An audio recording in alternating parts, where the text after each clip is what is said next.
We are live. Hello, joyful joints. Good morning. Good morning to our live participants, and hello at any time of day to those of you who are finding us in the recording, utilizing joyful joints as your maintenance program or utilizing joyful joints as your own introduction to getting to know your body better. It's in getting to know ourselves better, it's in getting to know other people better that our relationships improve.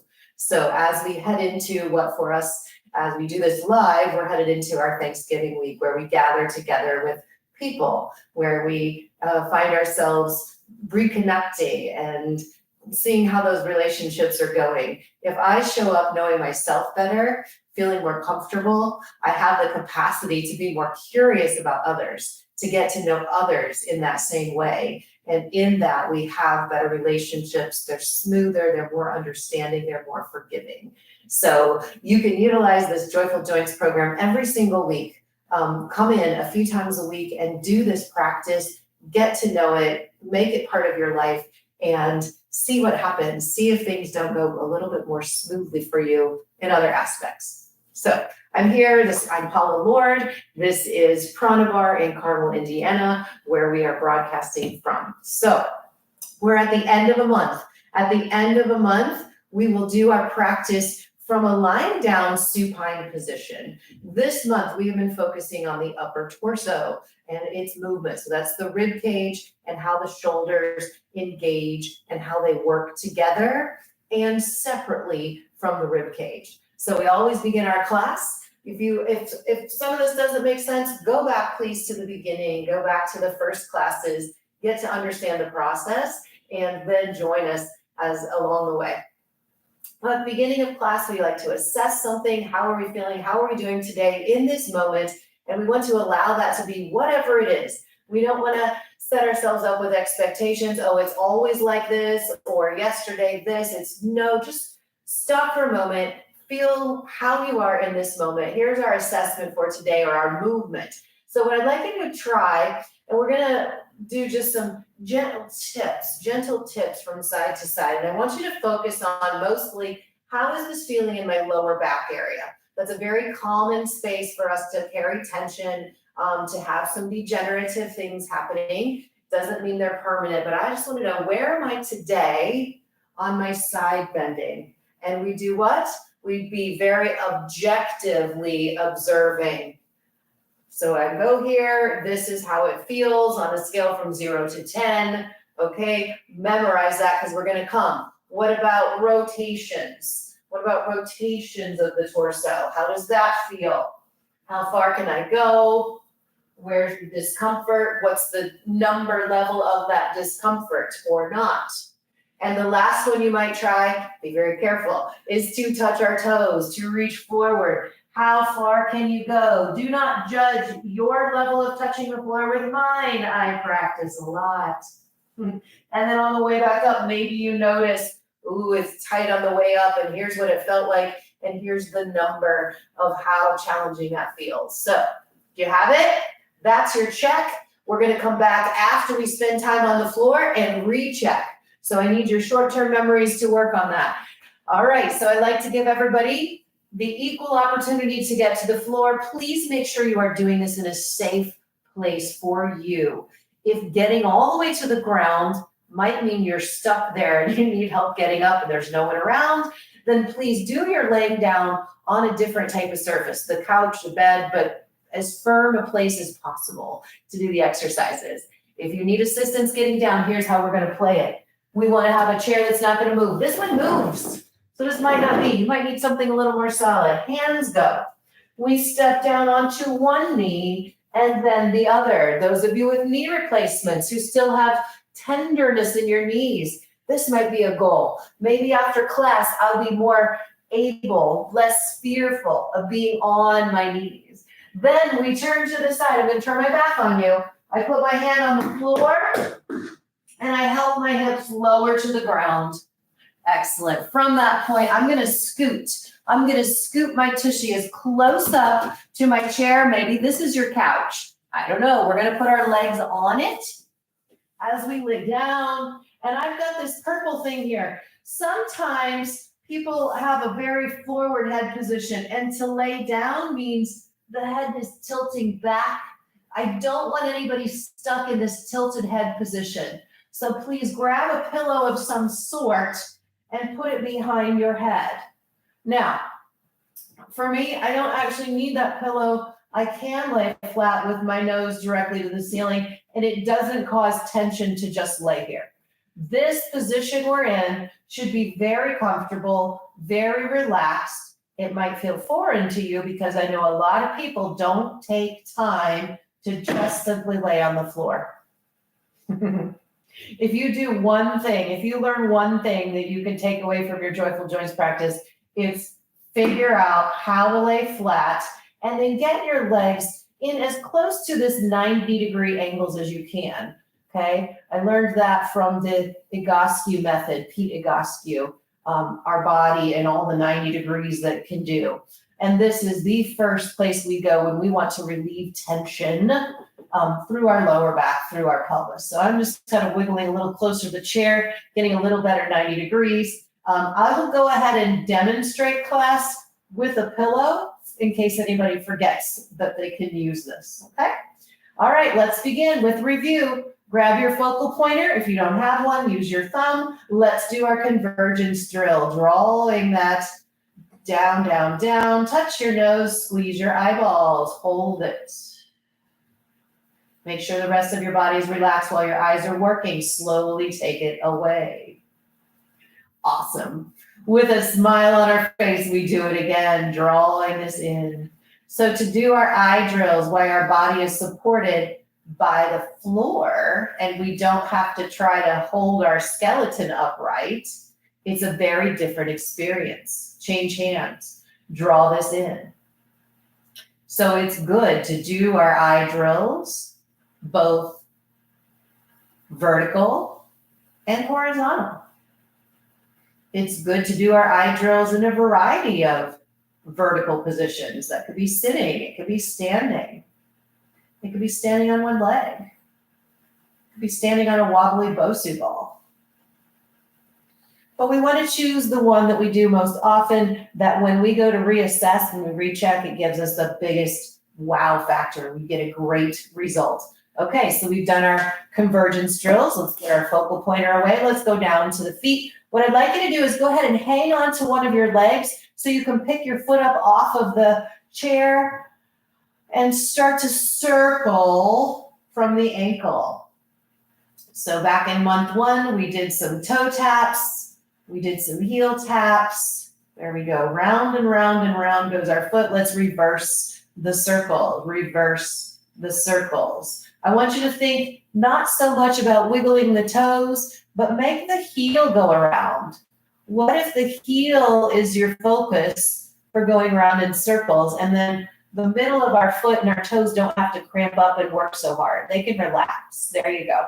Now just flex and point. Flex and point, making that action happen right at your ankle. Right at the ankle. Very good. 2 more times. And we have now woken up one leg. Let's do the other side. Draw it in. Let's begin with circles. So I'm holding and supporting my leg because we're not doing Pilates yet. I just want everything to be very relaxed. If you find your body gathering up tension to try to make your foot move, see if you can exhale. See if the foot will still go, right? That tension in our body comes from resistance of getting the signal from our brain all the way to our foot. Reverse the circle. There's corrosion in the wires. There's resistance in the wires.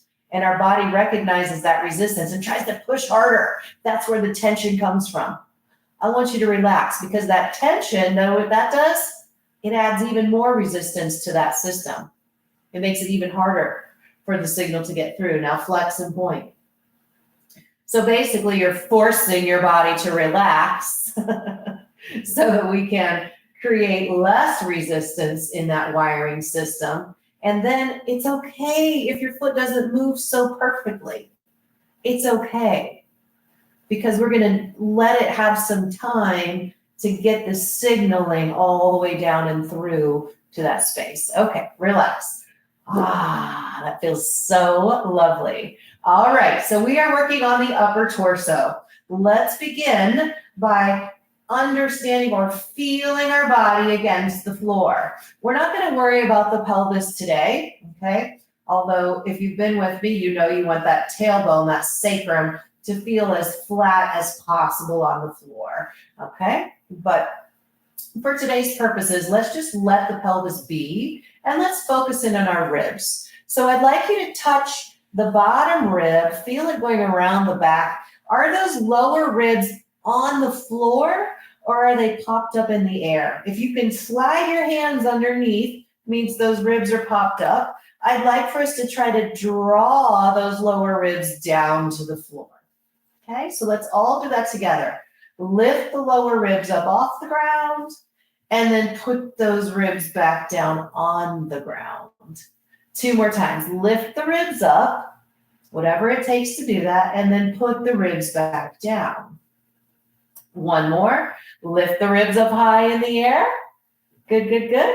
And put those ribs back down. Wonderful. All right. Let's do a little mini assessment. While we're lying down, could you let your head rock, turn to one side?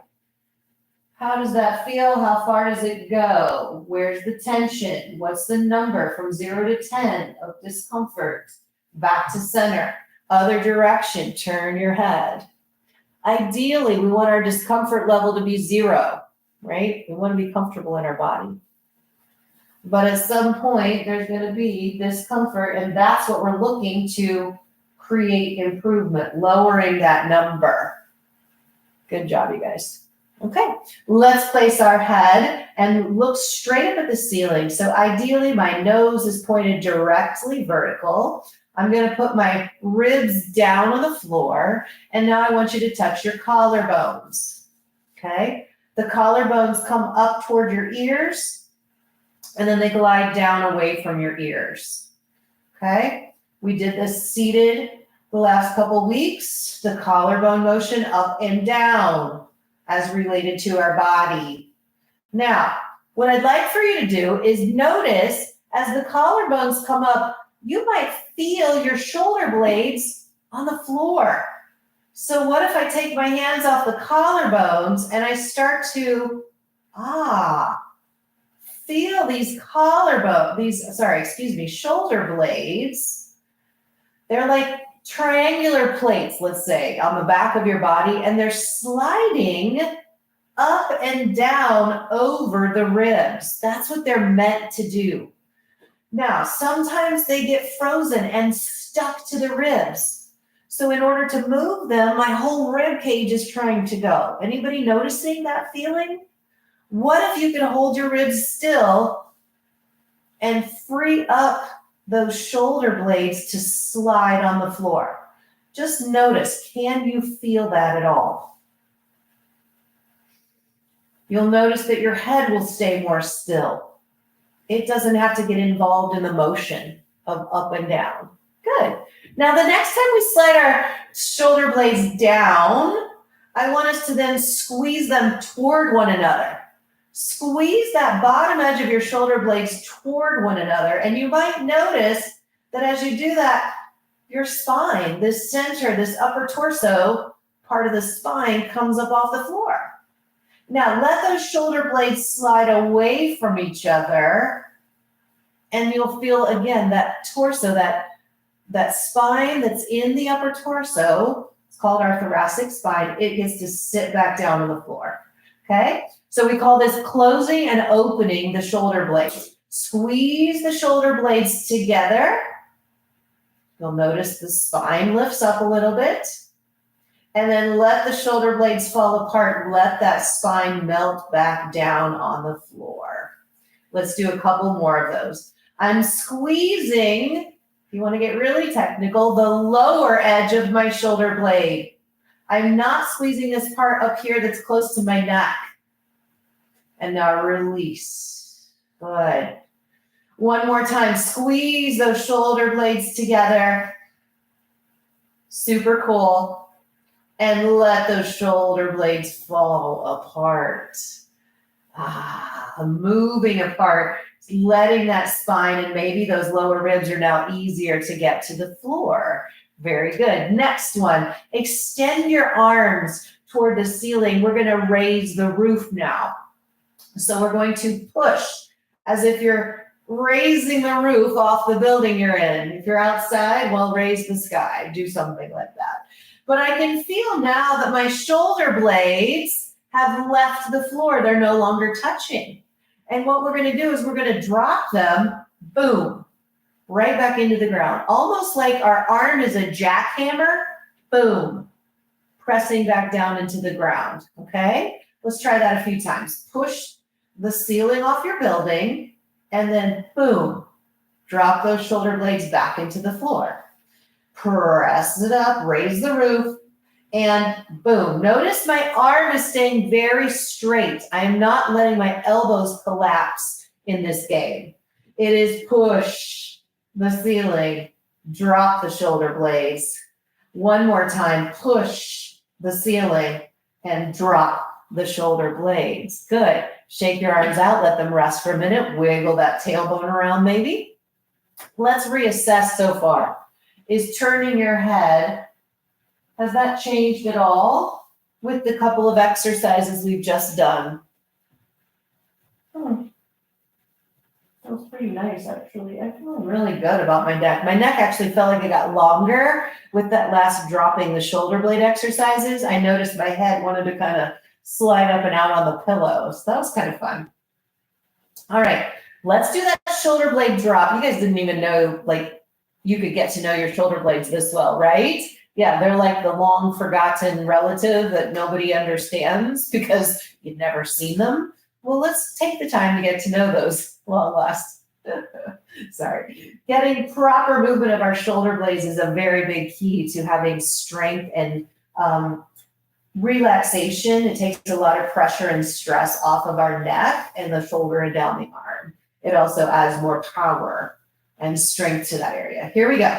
So let's do two things at once. Let's glide the shoulder blade down our back, down toward your waistline. Keep those lower ribs on the floor. And from that lower position, push the ceiling up.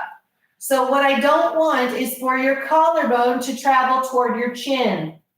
Keep the collarbone away from your chin. That automatically pulls the shoulder blades down. And now simultaneously push the roof off of your building. So I get some deep quivers right in the center of my chest here. It's so powerful. And oh, by the way, this is what we should feel when we're trying to do a push-up. Oh, now let's draw those shoulder blades back down to the ground. Push on the ground, squeeze them together, keeping that collarbone way down, away from your chin. Here we go. Push, raise the roof. It's hard to do two things at once. Collarbone, down, down, down, away from that chin. Make your neck longer. And then draw those shoulder blades back to the floor. Squeeze them together. Let the spine lift a little bit. Two more times. Really focus on both. Do not let those collarbones slip toward your chin, even a millimeter. This is called putting some will effort. Taking control of the body and telling it what you want it to do. Don't just let it do things that don't work and aren't good for you. Put some mental effort and say, no, body, we're not doing that anymore. There you go. Yes, yes, yes. And release. Let those arms rest down to your sides. Awesome. What if we now let our chest, so maybe we'll bring our hands to our heart. And remember how we rotated? We were sitting in the chair and we let our rib cage, so just kind of roll to one side of the rib cage and then the other. And as we're doing this, let's be mindful to keep our pelvis flat and still and not going anywhere. I don't want your hips coming along for the spin. You see how it makes my legs move and all that? Just be solid, stabilize your lower half, mobilize the upper half of our torso. Just give yourself a score. Am I keeping my lower ribs? It literally feels like I'm giving my lower ribs a massage as I roll from side to side on them. Kind of lovely. Again, an area of the body that it's hard for us to access. It's hard for us to see it. It's hard for us to touch it. There's not a lot of nerve endings back there, so it's harder for us to feel it. And oh, by the way, this area that we're working on is the place where we stuff emotions that we don't want to feel. I just brought up emotions in class today, you guys. So when you stuff a lot of anger and resentment and gosh, that's too big of an emotion for me, I'm just going to stuff it away for a while, it gets really clogged. And that clog is one of the sources, it's one of the contributing factors as to why it's hard for signals to get from our brain to the lower half of our body, let alone all the way to our feet.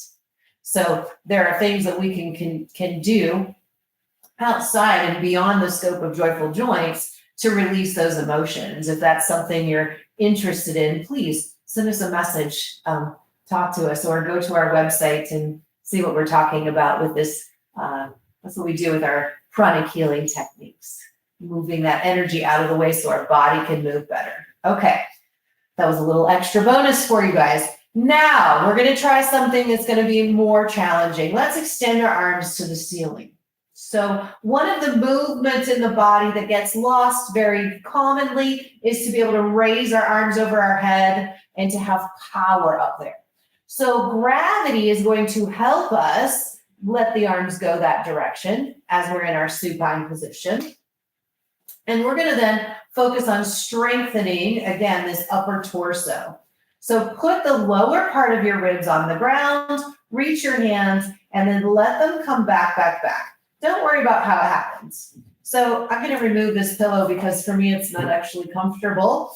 Let those arms go all the way back. Now, if you let your arms go all the way to the floor, did your ribs pop up off the ground? So see, I can stick my hand under here now. That means my ribs have left the ground. It means my shoulders can't actually reach to the floor. They're not flexible enough to do that without me working. So I'd like for you to keep your arms whatever position they can go, and then let's put these lower ribs back down on the ground.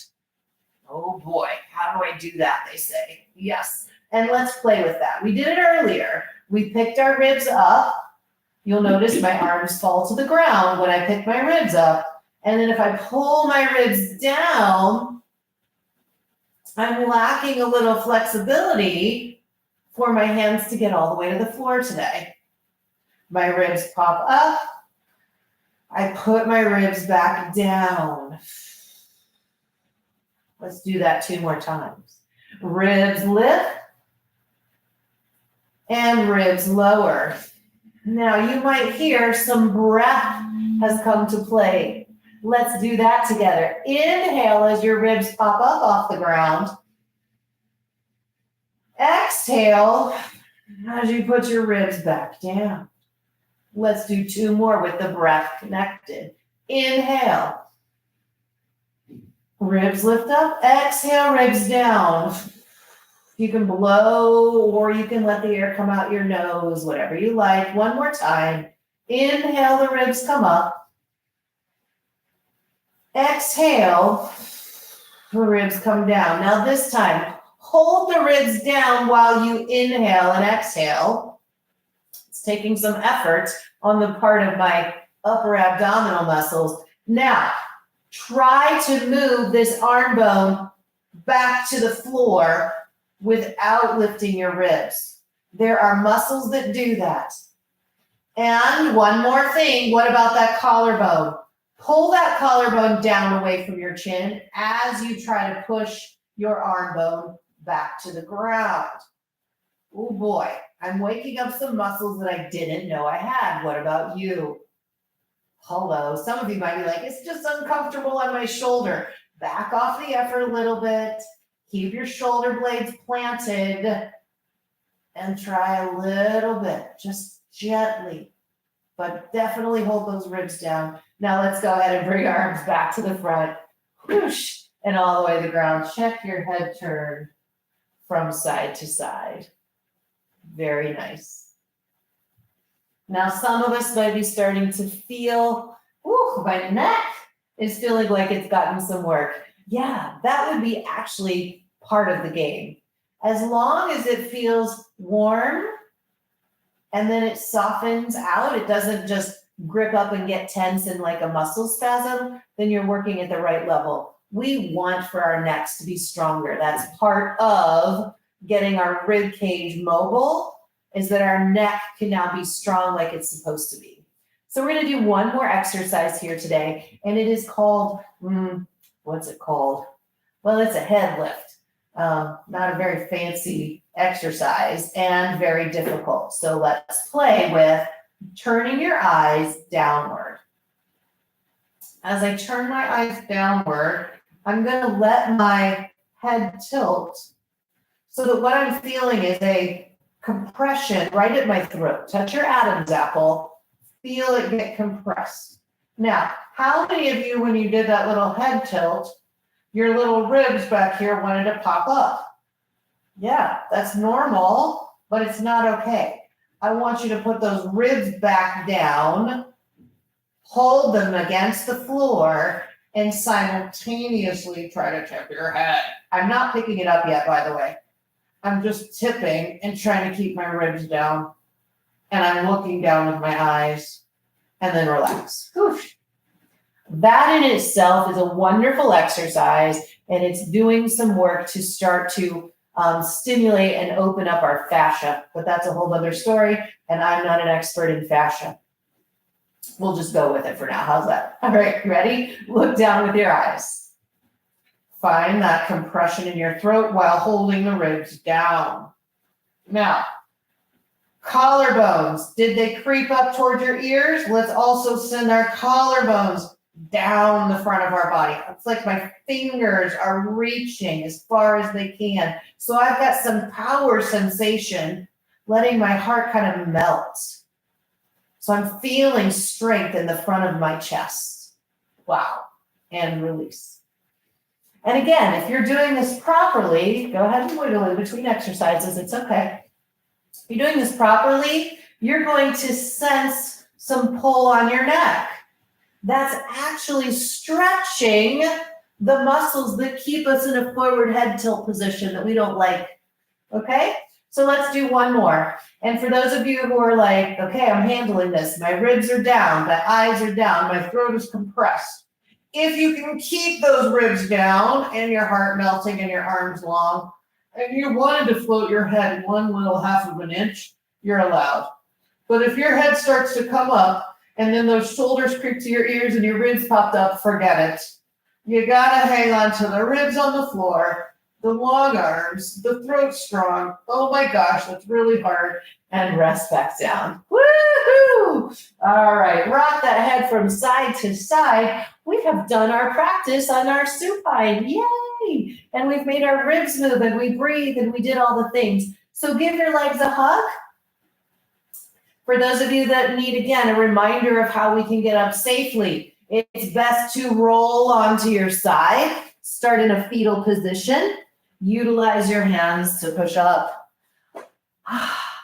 From here, I like to crawl around so that I get my hands back up onto my chair. I'm safe here. I know that transition might take you a minute. Do your best. From this position, we have support to step on one foot and then the other.